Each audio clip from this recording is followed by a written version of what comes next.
Good morning, everybody. Happy Tuesday. I'm Jamie, and I'm joining you from Omaha, Nebraska. It's a nice day today. Beautiful fall day. I'm Frank, and I'm joining you from London, UK, and it's a muggy day. And it's near the end of my day. Perfect. Okay, we will go ahead and get started. Just a couple of quick housekeeping notes before we kick off today's webinar. I'm so excited for this. We will be sharing the recording and the slides at the end of today's event. Actually, we might share the slides a little bit early, right before we start. Kelsey's going to hop into the chat here and share the slides. We did notice in kind of our run through that there may be some slightly pixelated slides for some viewers, but you should be able to get a lot from what Frank says today. So we're going to go ahead and share those slides a little bit early, just in case you want to follow along with some of those workflows. And then we'll be doing a Q&A at the end. So if you have any questions along the way, feel free to hop into the Q&A section at the bottom of your Zoom screen and just submit your questions there, and we'll get to those at the end. But we'll go ahead and get started. First off, I'm Jamie. I'm the VP of Marketing at Workshop. Thank you so much again for joining us on this Tuesday morning or afternoon, depending on where you're at.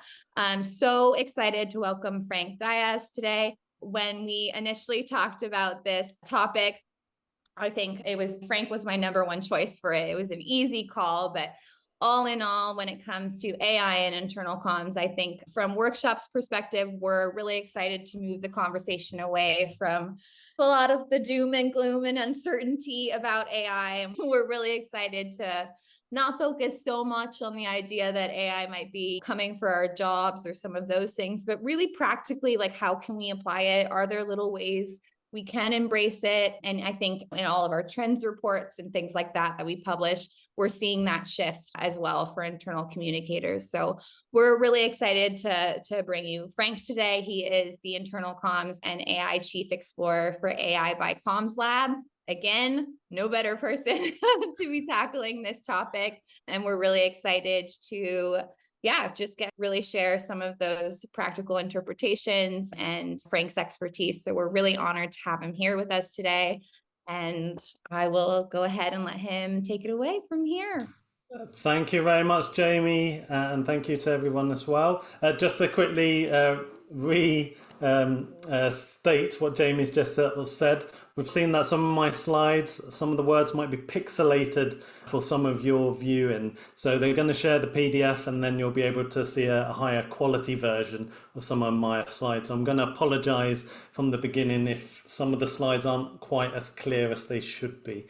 Other than that, let me get started. So I'm asking everyone to please take your seats. My theme is movies, thanks to my quick fun poster, hopefully.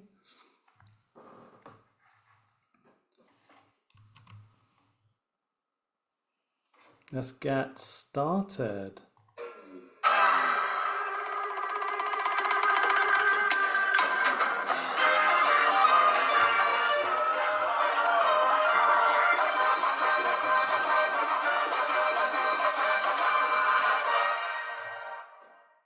All right, thank you. In the words of Jim Carrey, good morning, good afternoon, and good evening. And welcome to my movie-themed internal comms and AI webinar with my good robot Tom Selleck, Magnum AI bot, and myself, Frank Dias. Just like any sort of good wedding speech, I'd like to thank the awesome workshop team for reaching out to me for doing this session, and to all of you for giving me some of your time today. I hope at least you find one thing of value that will spark something different and will positively manifest itself in you. My session is a little bit interactive. I'm going to be using a tool called Mentimeter, and there's just going to be 2 polls that we're going to do near the start.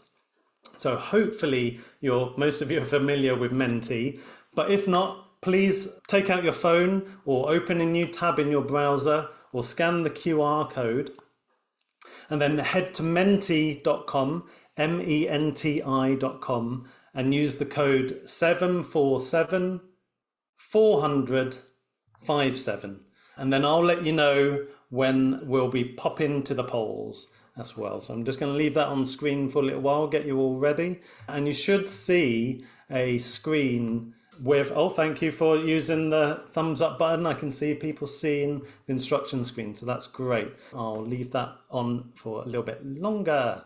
3, 2, 1. Right, let's move over. And the good news, when there is a poll, the details of this will be on those slides as well. Hang on a second, what's this? Quick caveat, this guy doesn't have all the answers, but Magnum AI does. Well, it's a really great point, Magnum. Like you, I'm learning, and the answer is I don't actually have all the answers. I just started off slightly earlier than most. I'm a little bit geeky. I've been a little bit ahead of the curve in using AI, experimenting with AI, and trying to integrate it into the way I work. I just want to share some of the insights I've learned so far. And so take from my session whatever sticks with you. So that's my only caveat, but thank you very much, Magnum AI. Some of you liked my poster. I quite dig my poster. It's quite fun to create it. I created it in about 90 minutes with me working with an AI image creator called Midjourney. Some of you might have heard about it. I've had to use multiple prompts to get the right image I was looking for, which is pretty much what AI is. You have to keep iterating. And then I also used Photoshop, using some of my basic skills in Photoshopping and using the built-in AI in Photoshop using generative fills. I also used another tool called Magnifique, which allows me to do AI upscaling and AI enhancing to the image. And then I recently found a really cool tool called Immersity AI, which adds motion to turn 2D images to give it a bit more of a 3D illusion. Now, the most important bit in all of this is actually your skills and your knowledge and your experience. That's what counts when using AI. So even though I'm giving you this example of a poster and image I created, actually the foundations of it actually resonate with anything that you're doing within AI. Many of you here today are all professional at what you do. Use that with AI in terms of that skills, knowledge, and experience, because you know what good quality looks like, and that's the key to it all. Always have that in mind when using AI. Rubbish in, rubbish out. The principles are still the same, whether it's a music generation, image generation, video generation, or text creation. As long as you know the job that you want to do and you roughly know the output that you want, then it's your skills and knowledge which will help you select the right tools for the right job. So really experiment and get to know the strengths and weaknesses of the different tools that you're using, as well as your own, and learn how to iterate prompts when you're using AI. One of AI's strengths really is adding fresh ideas, and this is where iterations of your prompting and outputs really helps you fine-tune what you're after.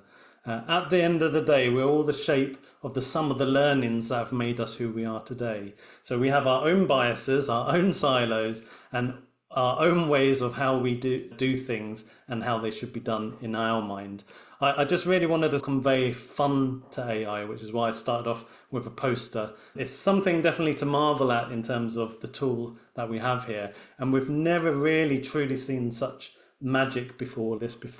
And yes, there are dark elements to it, but isn't that just like humanity? AI is a gathering of our knowledge, like an infinite library. It's actually a sort of playback of us, our humanity, because it's scraped or gathered all of the information about humanity and what we've written and shared everywhere. And there's good and then there's bad. And it's really like a prediction mirror. There are definitely ethical considerations, diversity considerations, and so much more, but which is no different to us in real life, right? Ponder this. We seem to worry that AI hallucinates, is biased, makes up stuff, gets things wrong, can be considered dangerous, could do fraud, and many other bad things. But who trained it? These things happen today by people already in and outside companies, even though we have these rules and laws in place. Interestingly enough, we seem to want AI to be like Mary Poppins, practically perfect in every way. But is this realistic when we know very little about the full data set and the training that all these different AI companies have been doing to these LLMs. We can't fix it in AI maybe, or can we fix it even in humanity as it stands? For me, AI enables anyone to be better storytellers, where you can be better storytelling visually, in word and audibly, and it opens the door to accessibility. What a time to be alive to witness the dawn of this technology. Anyway, enough about AI. Let's talk about me. I've had an active interest in AI for about 18 months plus. I've been able to create AI habits in that time, so it's taken between 12 to 18 months to really build out my AI habits. So picking up on my curiosity as a communicator, that really helped me dive into it, as well as being a little bit geeky on the technology side. AI helps to enhance what I do, and that's what I love about it. My name's Frank. I've been 15 years plus in internal comms across numerous industries. I first started off in HR for my sins, but over that sort of past 18 months, as I've been saying, I've been experimenting, using, learning to integrate AI into my workflows, both professionally and personally. And I'm using it in my workplace as a solo comms person, and I've seen it enhance my value. Thankfully, the good news, it did help me. I set up my own business in July called AI by Comms Lab, where I want to share my internal comms and AI insights with you, our comms community. And as an exclusive, I've recently said yes to join the Adecco Group as their comms lead for their strategic AI change and transformation program, which I'm extremely excited about. Now, there's not many of these types of jobs out there where comms leads for strategic AI projects are happening, but I'm starting to see that increase. So it's definitely one to watch. Anyway, this is a pic of my daughter, Ray. I'm currently 6 years into training her. There are a lot of similarities between AI and people. Our strengths are we see the world around us and we live in it. People are like slow AI, multimodal GPTs. We need to train them, we need to guide them, we need to give multiple instructions, we need to prompt them, and lots more. They give us multiple outputs, some of which are good and some frustrating and some bad. Can you see some similarities? We're a bit like organic robots, really. Not perfect, but that's okay. Many of you probably recognize this quote: AI won't take your job, but someone who uses AI will. Now, while I agree with the sentiment, for me, the narrative is very negative, it's very worrisome, and it's very fearful, and I don't like it. I'm an AI optimist. So for me, AI won't take your job because you're not going to stand still, right? You're going to learn it, you're going to grow with it, you're going to partner with it, invite it to contribute, use it to enhance your work, and hopefully enhance it to boost your potential. I'm testament to this. It's not replacing me anytime soon, and really only works when I ask it to. Because I've been using it over that period of time and talking about it, it's really helped me to secure 2 recent AI in comms and change focus interviews, and that's enhancing me. Right, Mentimeter time. Are you ready for AI, and where do you sit? So if you go to your window or on your phone or in your browser, if you pop over there now, I'm really interested to find out how ready are you for AI? So I'd love to see you start to populate and give me your answers there. And hopefully you can see that on the screen. And again, apologies that everything's so small and might be a bit blurry. But yeah, please use the PDF that Kelsey has shared in the chat to do it. This is great. So find the lead. It's good to see 68% coming up to 70%. I have a tool or two and I've started using it, which is great to see. Mostly those types of people, and then of course dabblers and with people who've started using it. And it's really rare to have really those who are like leading in it and doing and have been using it really well and continuously doing it. But it's great to see that build, and 0% for anyone who said what is AI and what year is it. So that's really good to see. AI is evolving every day, so we have to slowly evolve with it. Now, for your comfort levels with AI, your comfort levels with AI influence your adoption and integration of it. Just think about that for a second. Your comfort levels with AI influences whether you're going to adopt it and integrate it. So the more we start to build out a bit more AI habit formed around that, then we can start to really increase our adoption and integration. So it's a change of behavior and a change of mindset. Now, this is my take on readiness with regards to using Lord of the Rings. If you're a hobbit, then you're a beginner. Limited amount of knowledge of the tools and playing with them for trivial things. Some of you might feel that you're Gimli and Boromir, emerging, focused on one or two tools and have used them for a mix of professional and personal things. Some of you might really connect with Legolas and Aragorn, whereby you're really competent in it and you know how to use more than at least two tools and you use them regularly for specific use cases to enhance your output. And then some of you might be feeling really brave and that you're Gandalf and that you're actually very advanced in it and involved with the whole AI landscape. Mentimeter poll number 2. This one's based on your to-do list. Let me just pull that in. What internal comms tasks would you love AI to take off your plate? And let's have a look what people are saying there. Yes, copywriting's a good one. Yeah. Newsletters, rewording things, really good. I posted this question on LinkedIn this week. Some people said that they're really interested in the art of the possible. Now, this is where I say it's all about imagination. And this is my challenge to all of you is really when you start to get to know AI and what it's capable of, really try and look at your workflows and your work through the imagination lens to really start to see whether you can think slightly differently about how to do that piece of work. And in particular, really involve AI to helping you build that out. But sorry, it's gone super small now, but news creation, collating content, personalization, sentiment analysis, first drafts, summarizing. There's plenty of use cases here. So yeah, thank you for gathering that. I'll share a better quality of that word cloud later with everyone, but thank you for adding in your points into that, and feel free to keep adding them in throughout my talk. Now, in summary, we're really after AI's help is really what that's all trying to tell us. Now, these are just some of the characteristics that we're asking help for. We're looking for quick turnaround. We're really interested in identifying patterns and trends. We really want to deal with time-consuming and repetitive tasks, and in particular around processing and analyzing large amounts of data.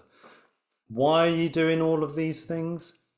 You're really trying to get your time back. So time back to think, time back to focus on being more strategic, and time back really around adding more value. And that's really critical in all of this with regards to why are we seeking AI to help us with some of our work.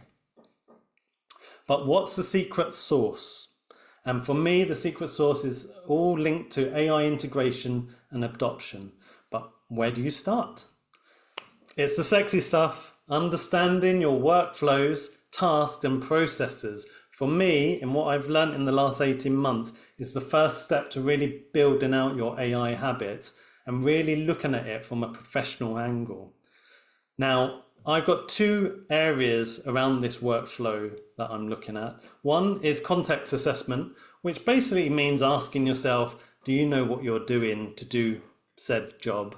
And then the second part of it, in terms of my prototype and workflow, is workflow architecture, which is really just the steps you need to flow to complete the job. Now, again, just apologies that if you can't see this on your screens, please use the PDF link that Kelsey shared in the chat to get a better quality version, but I apologize that we haven't got that into a clearer slide for you. But in terms of context assessment, this is the first stage in helping you integrate AI better. So the first step is really defining the project scope or work scope. This is a no-brainer really, understanding what the objectives and the aim is for what the piece of work that you're setting out to do. The second side is to assess yourself, assess your individual knowledge and your experience relevant to that piece of work or to that project. And if you've got any gaps in that knowledge, go and manually research and update and upgrade your knowledge about how to do that piece of work. And then the third part to it is all about responsible AI usage. Now, this really means your own company's policies, if you have one, your rules, your guidelines, what tools you're allowed to use.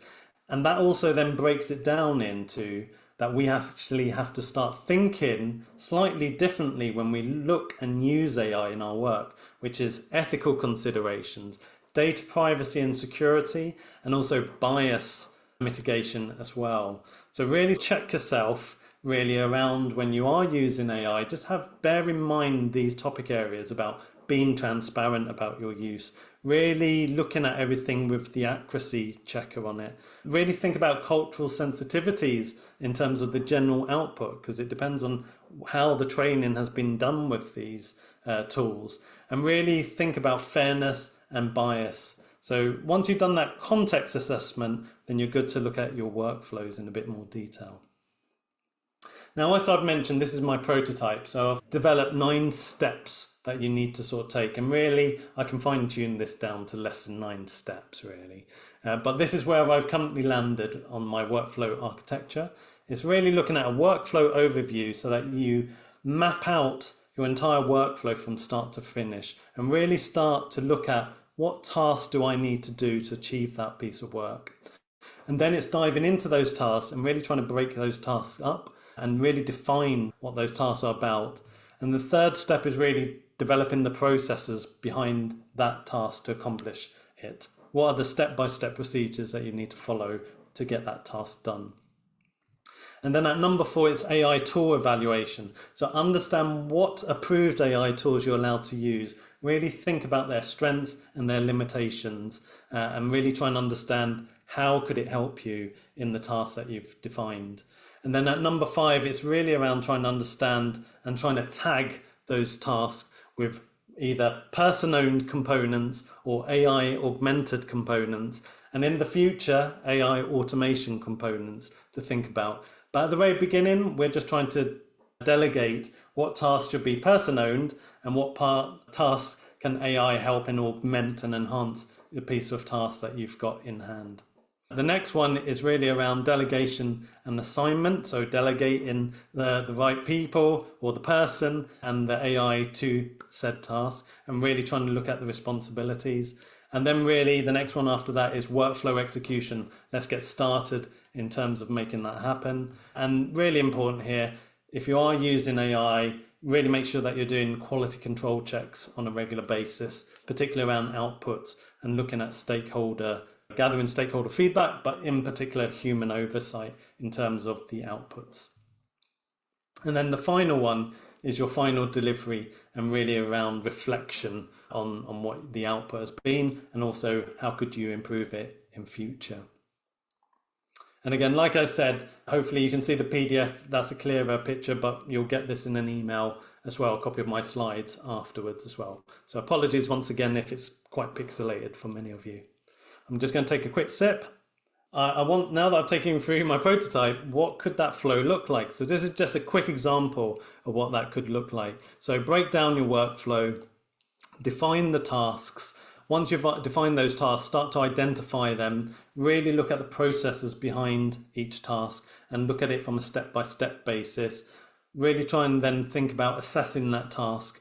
Assign responsibilities, whether it's a person or human owned piece of work or actually AI could help augment it. If you're going to use AI, then really around the generated outputs, you really need that human oversight to assess it because you understand a lot more than what's been generated, in particular the nuances, the real reasons behind it, a lot more of the confidential private details that you might not have used within the AI because that's just too much stuff for it to think about. Always try and get feedback as well from others to just help open up your thinking on its use. And from a human side of things, why don't you use AI to review your work, so to give you ideas about it? So rather than human oversight, it's not quite AI oversight, but is actually trying to get AI to give you suggestions or give you feedback on your work that you've created. And again, seek feedback from relevant parties and iterate refinement as well when you go through that process. I've developed a workflow template, which I'll send to everyone next week. So anyone who's registered for my webinar, look out for an email from me later next week, whereby I'll send you my template and hopefully get you started on some of you looking at your own use cases. Now, let's take a snapshot look at 3 of my own use cases. My 3 use cases cover a mix of personal and professional examples. All 3 highlight some foundational elements on how I've leveraged them to enhance my work. Oh, this is a surprise. Hang on a second. My battery seems like it's going to run out. Let me see what I can grab this and give it a super fast charge. Plug it in. Right, super boost coming up. All right, we're good to go again. Right, where was I? Oh yes, my use case. Right, first up, my mum, the neighbour, and the GPT. And again, I've used an AI mid-journey to develop the poster and iterate it in Photoshop. I thought it'd add a bit of fun to my theme of sort of 90s cop movies or movies from the 90s. Thankfully, this is not my real mum and her neighbour. I'm going to tackle each of my use cases along these 4 areas. You might have heard of them, the STAR method, which is situation, task, action, and results. And so I'm just going to walk through what I've done for each of my use cases. All of my use cases, these are just a snapshot to just give you a bit of a flavor of what it can do and what I've used it for, more than going into the detail. Picture this. My elderly mum, peaceful at home, been there for the last 30 odd years, loves her conservatory, threatened by a dastardly neighbour's plans. So the new neighbour moved in and they wanted to expand and extend their property, which is fair enough. And so they sought planning permission from the local council to extend their property and to build a big extension at the back, which would have then caused problems for my mum's beautiful little conservatory, where she got to enjoy all of her plants in her conservatory with unhindered sunlight getting to them. So my mum wanted to object. Her concerns were sense of enclosure, overshadowing, and a loss of light. So I thought, what could I do here to help? This is where I saw this as a perfect example to actually involve ChatGPT. So the tasks I needed to do were write a legal style objection letter addressing my mum's concerns. It didn't need to be full on legal style because actually it's just an objection I'm doing as a person. I just wanted it to feel like a legal in tone and language. I also want to ensure that the objection cited was related to relevant laws, regulations, as well as my mum's emotions on the matter. And the third sort of task, how many fingers, create a reusable system for potential future objections. So within ChatGPT, you can create something called custom GPTs. And so I created a custom GPT here. Now, what actions did I then take to try and complete these tasks? I conducted research to improve my own knowledge. So I was starting off at a novice level with regards to how do you challenge planning permission, and I needed to at least get to an amateur level. So I did my own research manually to increase my knowledge about what I needed the AI to actually do, rather than just give everything to the AI, letting AI make decisions. I needed to increase my knowledge first so that I could actually still be in control. So what I looked into the different laws and regulations, and what I did, I grabbed those laws and regulations as well as examples of how other people won their cases, and I collected that as knowledge, which I then plugged into the custom GPT I was building. And so I created this custom GPT with that knowledge to actually then be able to write my objection letters. And then I used it to generate a formal objection. Now, the quality of this first draft letter of objection was actually really good. I made sure there was no personal information in it, but actually the quality was really good. I didn't actually need to do too much editing on it, which was perfect. Now, the results. We won. The council accepted our first objection letter and they denied the neighbour's initial application. That immediately made me think the power of AI to help you even with personal things was really good. And also it helped the neighbour to change their plan, so they reapplied and we had to do another objection. I use my custom GPT, objection GPT, and we won again. So it's now 2 out of 2 wins for AI versus humanity with regards to objecting on extensions. Now, we're currently doing our 3rd objection at the moment, but the real benefit of it is the neighbour has changed their plans based on our objections so that it's more considered for my mum so that she can enjoy her peace and quiet in her own property. But anyway, there's a lot of foundations here. I'll come back to that. Next case, Your Honour. Now, this next case or next use case is called From Interview to Intranet in a Jiffy. So as a solo comms pro in my last workplace, I needed to turn around intranet stories quickly. Now, the traditional method of note taking, chatting to the person or giving them a form to complete and then drafting an article can be quite time consuming. And when you've got multiple stories coming in, there's only one of you. And so you can't actually cover so much ground. What I wanted to do was maximize people's time. So I did a face-to-face or at least a telephone interview with the person who had the story. And I invited an AI tool in to help transcribe that so that I at least had a transcript of what was being said, but could actually do something with the data afterwards used in the AI. I was really thinking, how could I make it more efficient? And so that was where I came to in terms of the situation. And then in terms of that task, it was really streamlining the process by turning interviews into intranet articles quicker. That's really what I was trying to get to. So I wanted to reduce the amount of time spent on recalling the conversation I'd had, going through my notes, and then sitting down to try and create that initial blank draft, or first draft, should I say. And then I also wanted to maintain quality and accuracy of the content while ensuring transparency. So while I was doing that, I made sure that people knew I was using an AI tool to help me with the story creation. In terms of the actions, I use a tool called Otter AI and also Google Transcribe via Meet for my interviews. I made sure I informed and got consent from the interviewees. AI summarized the transcript and extracted key points for me. That's how it helped.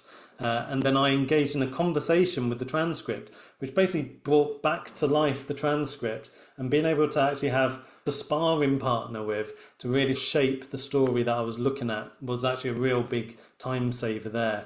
I knew the story I wanted to create. I knew the hooks that I wanted to cover. So I always had the structure idea of the story.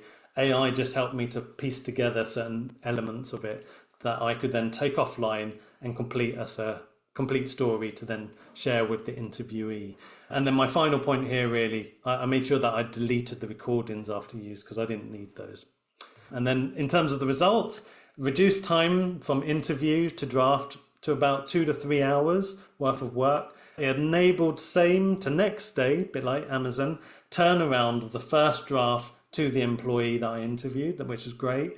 And also I maintained human oversight throughout it. It was me writing the full story itself rather than getting AI to do it all. And that allowed really the quality control that I wanted.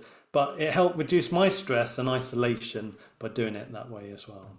My final use case is DIY employee survey with a hint of AI magic. Now, I don't know whether some of you know this guy. His name's Sean Randall. He's also known as Mr. Editorial. I'm going to hopefully do a 3-part article for his newsletter soon. So if you're not a subscriber to his, please follow him and join his newsletter. I'm going to really dive into this use case with a lot more detail and laying it out about exactly what I did and how I did it. So stay tuned for that article in a bit more detail. But this is just my snapshot. Thanks, Sean. Looking at the situation, I wanted to conduct a 3,000 people comms engagement survey as a solo comms person. I wanted to create a customized survey related to the business priorities. I needed efficient and trustworthy analysis of potentially large amounts of data in particular response data. The tasks I needed to complete was develop a comprehensive, relevant question set from scratch, develop a survey that aligns with the company's strategy and priorities, and really build efficiency, trusted analysis for my final results so that I could present some actionable insights. In terms of the actions, I collected and collated about 600 questions from various established survey providers like Great Place to Work, Culture Amp, Gallup Q12 and a few others, where they'd posted things in blogs or news stories and shared elements of their question set, because I was really interested to find out what are the themes of all of these engagement surveys that are out there that different companies use. And so I was able to gather about 600 questions, plug that into ChatGPT. Its superpower is dealing with structured and unstructured data really quickly. I was able to get ChatGPT to categorize all of those questions into 5 themes is where it landed, remove duplicate, again, does it in a jiffy, and then it allowed me to take that offline whereby I could then scrutinize those questions and really add in some of my personalized questions from the company's priorities and strategy that I wanted to include. So that helped me to really streamline the question set, which I then checked in and got feedback from different stakeholders to then fine tune.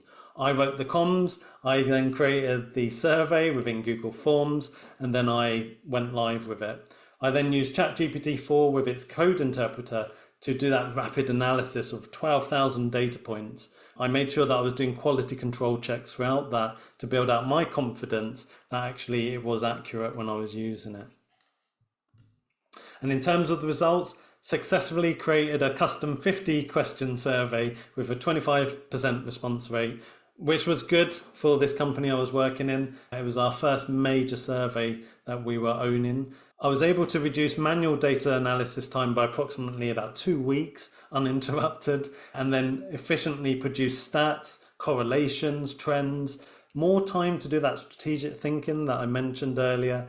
And I was able to really present to leaders with a comprehensive suggested next steps action report. And all of that through inviting AI into my workflow for that. That's a lot there. Now I wanted to cover foundation points. My equation is people plus internal comms plus AI equals what? And this is really around playing to the strength. Why not ask ChatGPT, please summarize the common themes of these 3 user cases? So these 3 use cases highlight people plus internal comms. This is all about personal knowledge, experience, and expertise. They're vital to understanding quality outputs.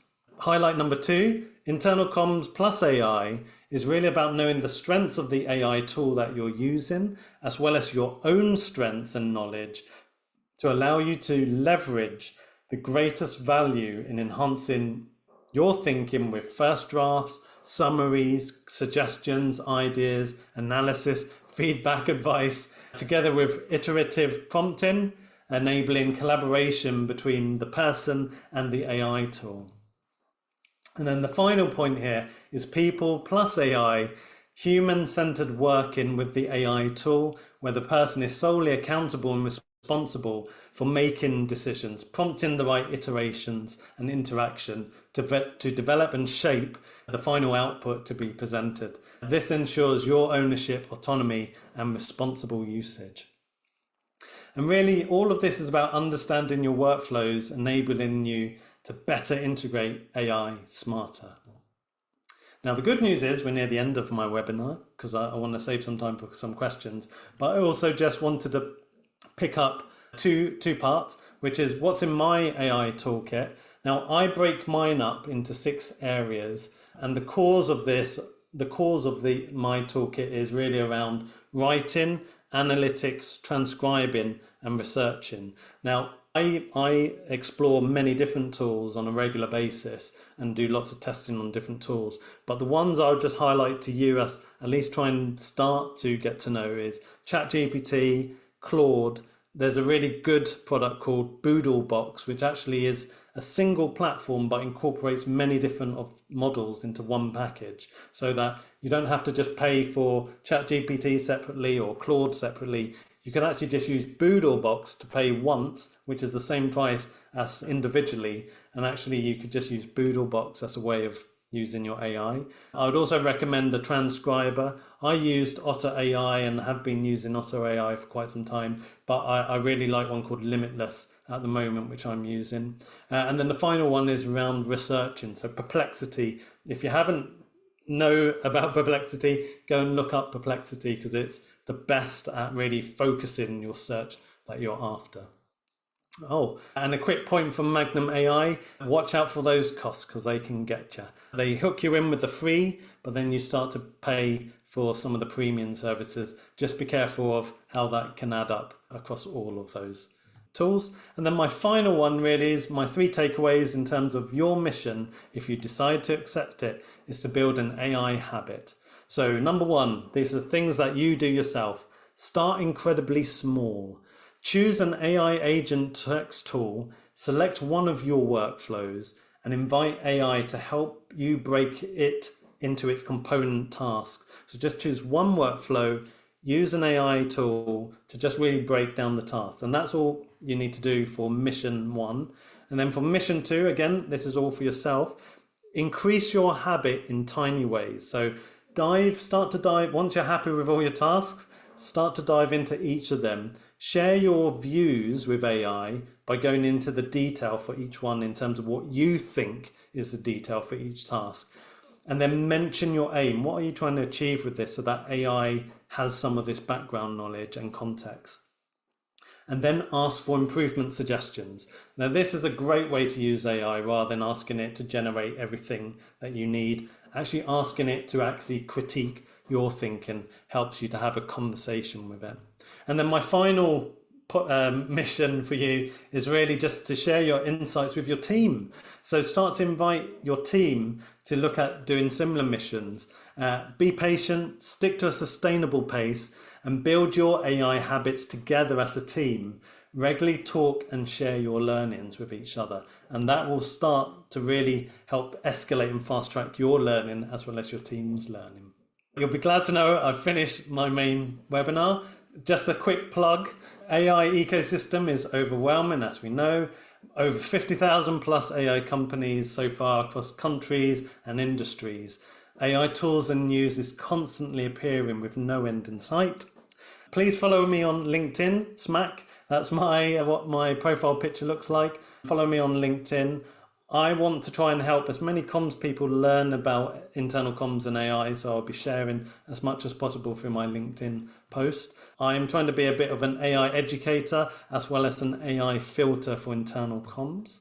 I'm looking at creating my own fortnightly e-magazine called Remixing Comms, which is going to aim to come out early October, but please subscribe to it now, today, and then you'll be one of the first to at least see my sort of short newsletter that I'm looking at doing. And you can easily find it at bit.ly/remixing comms, bit.ly/remixing. And that's it, folks. That's all, folks. Thank you very much for your time. It's question time now, and over to you. Thank you, Frank. I'm going to hop in and just share a couple more workshop resources on the AI front. Hopefully you can all see this, but thank you so much, Frank. You do such a great job at making AI approachable and practical and not scary and intimidating. So love that. Hope that we also embrace that approach here at Workshops. Just a couple of quick things. If you do not have an AI policy in place yet, or if you're not 100% sure if you're able to even adopt some of these tools yet, this is a really great starting point. We love seeing internal communicators take the lead on AI in a lot of cases and document these things and make sure that the rest of the company is really aware of what they can and cannot do with AI. So we have an AI policy template on our website at useworkshop.com/resources. And Kelsey, I'm sure will drop the link to this template as well. We'll include it in follow-up resources too. So that's a solid starting point. And if you are not familiar with Workshop yet, we are an internal email and communications platform that really looks at creating, sending, managing, and measuring email and SMS as internal communications channels. And we're really happy. We're actually implementing some new AI features and launching them this week.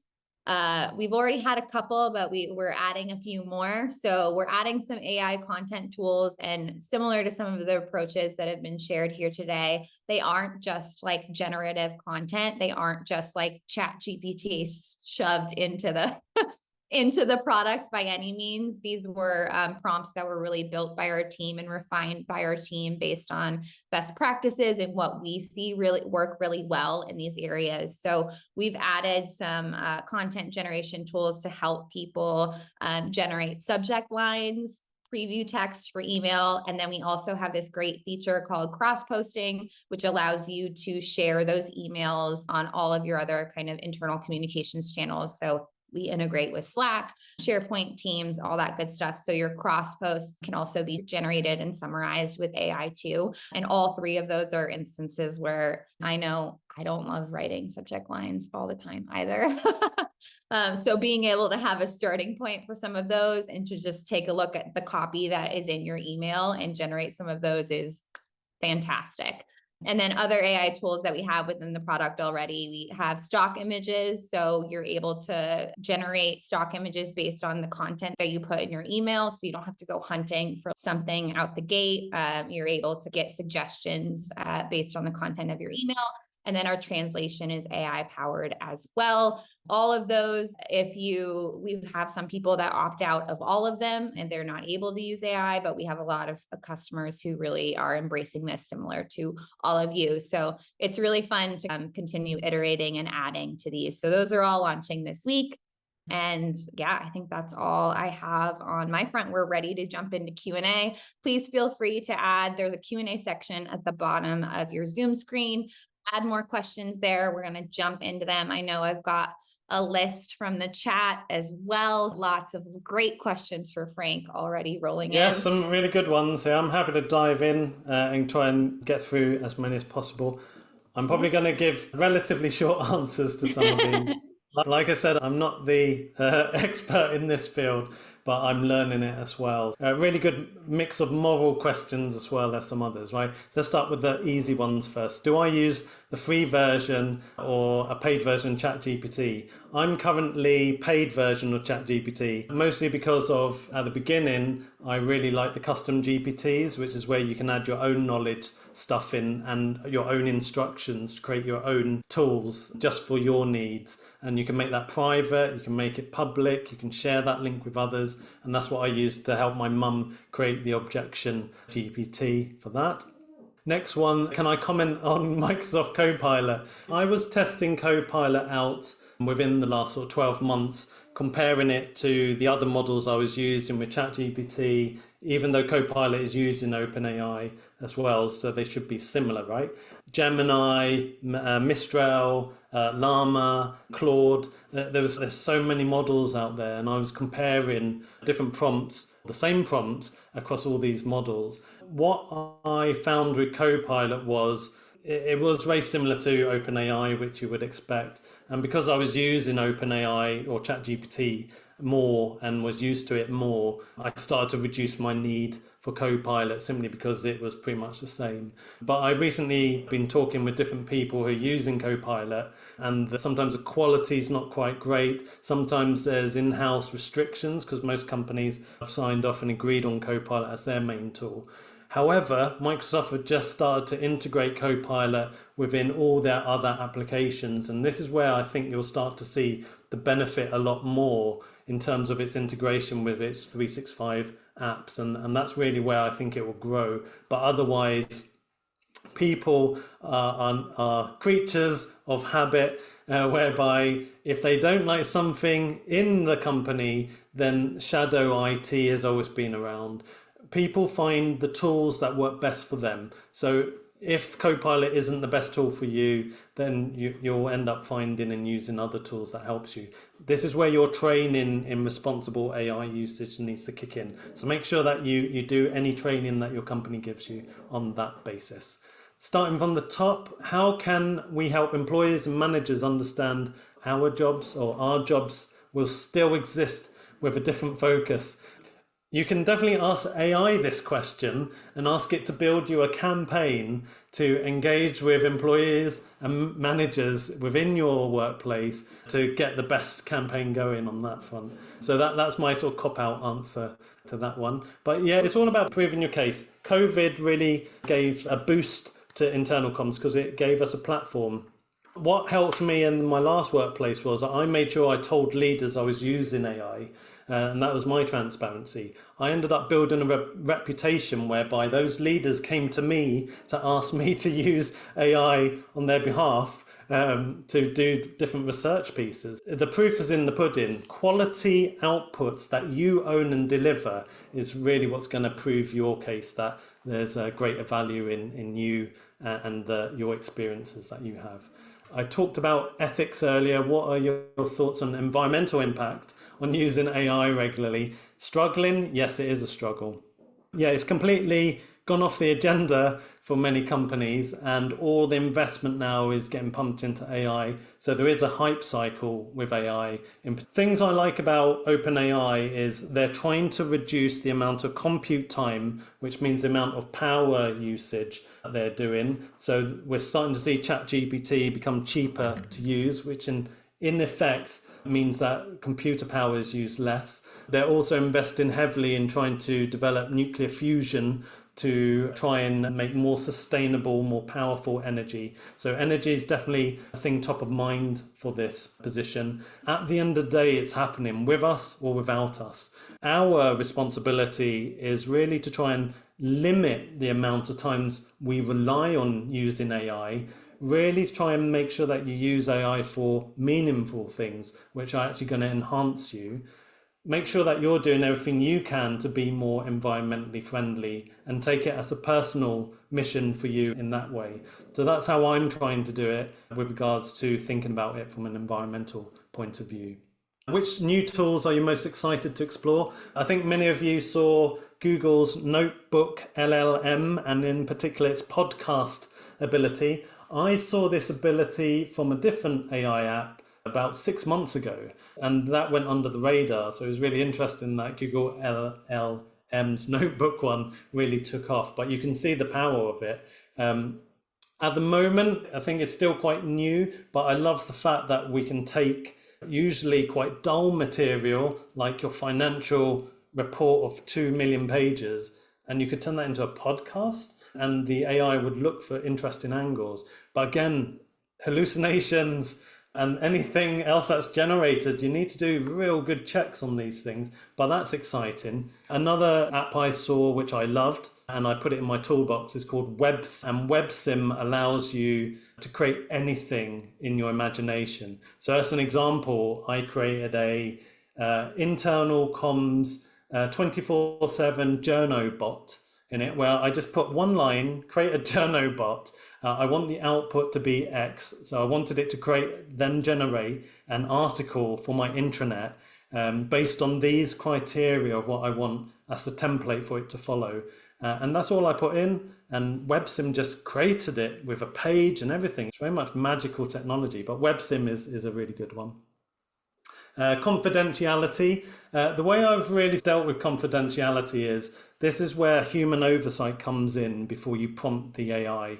You need to scrutinize whatever data, whatever knowledge that you're going to look and interested in using, to scrutinize that first. Remove anything that's personally identifying anything, whether it's your company name, whether it's people, and you do that sense check with regards to giving it a blander version of it, and in particular stripping away anything that's too specific.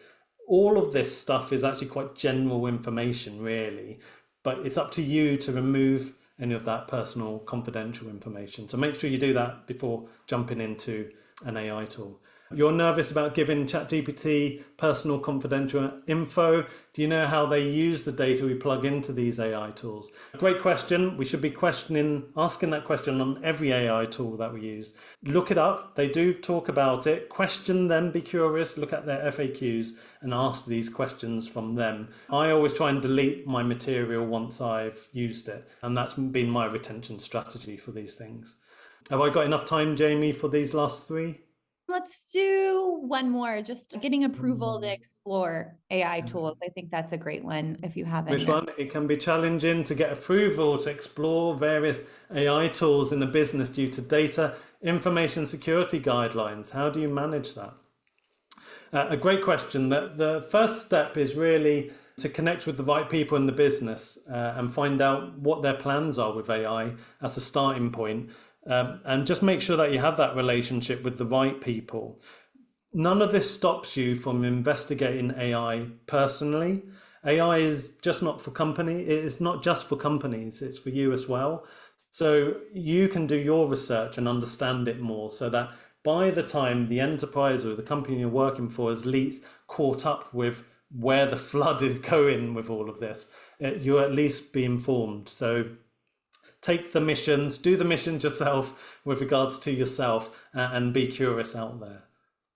Perfect. Great. Thank you so much, Frank. Thank you for everyone for joining us today. Again, you'll get the slides, the recording, all of the resources that we mentioned today as well in a follow-up email here shortly. And yeah, we look forward to seeing you at our next event. And please make sure to follow Frank on LinkedIn. Thank you everyone for your time. I hope there was one thing that you enjoyed from it anyway. But have a good week and good luck in your AI journey. Ciao for now. Bye. Bye.